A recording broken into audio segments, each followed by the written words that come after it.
พ่อในวัดสังกัดลุงน้อยเด้ลุงน้อยคุณลุงน้อย ลุงใหญ่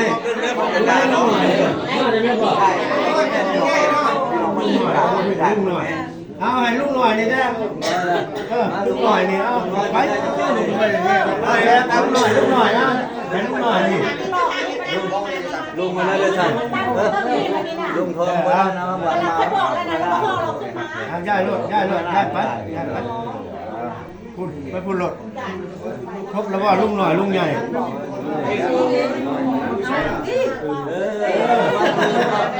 เมียกาคือบ่มานั่งที่ศาล เป็นยังพี่น้องเขาก้น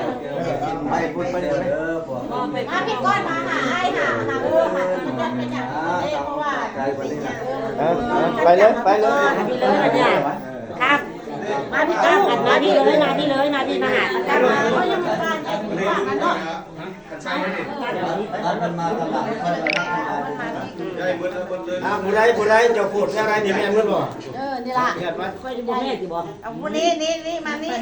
นี่ก็ไม่ป้าใหญ่ที่ถอยออกมายังเรายังเอาเป็นยังเป็นเขาอันนั้นไม่ป้าอันนั้นมันน้อยให้ระวังน้อยเด้อไม่ป้าเขาหันกัน